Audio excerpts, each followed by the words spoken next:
حضرت شیخ سعدی رحمۃ اللہ علیہ بیان فرماتے ہیں کہ پرانے میلے کپڑے پہنے ہوئے ایک تنگ دست درویش قاضی کی عدالت میں جا بیٹھا۔ قاضی نے اس درویش کو دیکھا تو غصے کا اظہار کیا اور اسے آستین سے پکڑ کر وہاں سے ہٹا دیا گیا اور اسے کہا گیا کہ تو نہیں جانتا کہ تیرا یہ مقام نہیں ہے۔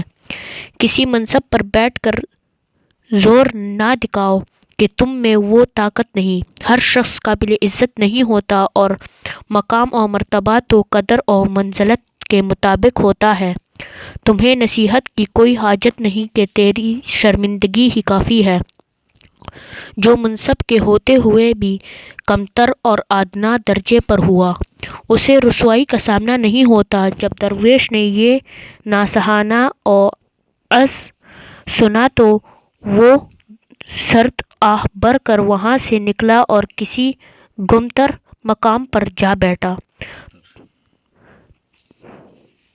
پھر کچھ عرصہ بعد مجلس میں فقہا کے درمیان اختلاف ہو گیا اور انہوں نے فتنہ کا دروازہ کھول دیا۔ وہ ایسے مسئلے میں پھنس گئے تھے جس کا کوئی حل دکھائی نہ دیتا تھا۔ ان فقہا میں وہ تنگ دست درویش بھی کمتر مقام پر بیٹھا تھا۔ وہ شیر کی مانند غر آیا اور کہا کہ بحث مباحثہ سے کچھ نہیں ملے گا، تمہیں دلیل کی ضرورت ہے۔ میرے پاس بھی بے شمار باتیں ہیں اور میں بھی اس میدان کا ایک کھلاڑی ہوں، اگر اجازت دو تو کچھ کہوں۔ فقہا نے اس درویش کی باتیں سنیں تو اسے اپنی رائے دینے کی اجازت دے دی۔ اس درویش نے فصاحت کے ایسے موتی بکھیرے جو فقہا کے دلوں پر نقش کر گئے۔ پھر وہ اپنی بات کو ظاہر سے حقیقت کی جانب لے گیا اور ان فقہا کے دعووں کی کلی کھول دی۔ لوگوں نے اس کی تعریف کی اور اس کی عقل کی داد دی۔ اس درویش نے اپنے سخن کا گھوڑا ایسا دوڑایا کہ قاضی بے چارہ گدھے کی مانند دلدل میں پھنس کر رہ گیا۔ وہ اپنی نشست سے اٹھا اور اس نے اپنی دستار فضیلت کو اتار کر اس درویش کے قدموں میں رکھ دیا اور کہنے لگا کہ مجھے افسوس ہے کہ میں آپ کے مقام کو نہ پہچان سکا۔ وہ دربان جس نے اس درویش کو آستین سے پکڑ کر ہٹایا تھا، وہ آگے بڑھا اور اس نے کہا کہ قاضی کی دستار اس درویش کے سر پر رکھنی چاہیے۔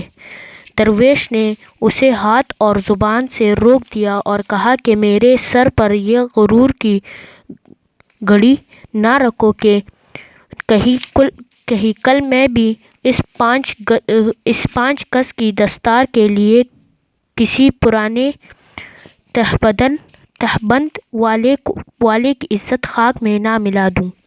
جب اس دستار کی وجہ سے لوگ میری تعریف کریں گے تو پھر مجھے پرانے تہبند والے حقیر نظر آئیں گے۔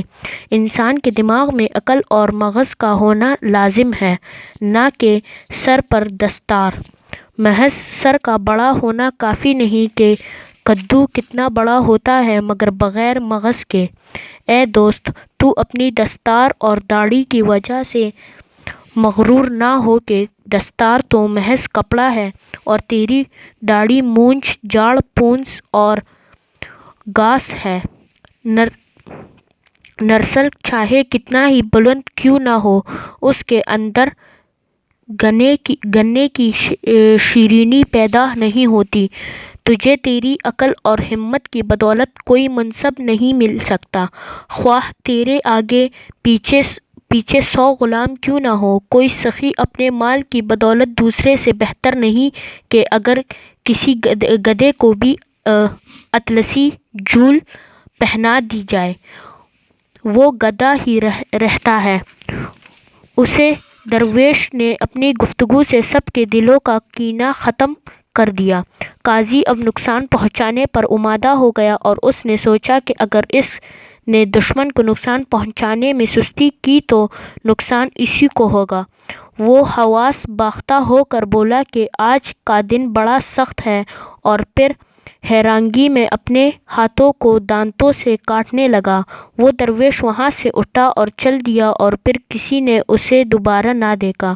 پھر جب اہل مجلس کے حواس بحال ہوئے تو وہ چلا اٹھا کہ وہ بے باک درویش کہاں ہے۔ سپاہیوں کو اس کی تلاش میں بھیجا گیا اور انہوں نے لوگوں سے اس درویش کے متعلق پوچھنا شروع کر دیا۔ پھر کسی نے ان سے کہا کہ اس قسم کی گفتگو کرنے والا اس شہر میں صرف سعدی ہی ہے، اور اس کے متعلق ہم جانتے ہیں وہ شخص قابل تحسین ہے جس نے ایسا کہا، اور اس نے تلخ حقیقت کو کس خوبصورتی سے بیان کیا۔ پس یاد رکھو کہ اپنی علمیت کے غرور میں کسی مفلس کا مذاق نہ اڑاؤ کہ وہ تم سے بڑا عالم ہو سکتا ہے۔ حکایات سعدی رحمۃ اللہ علیہ۔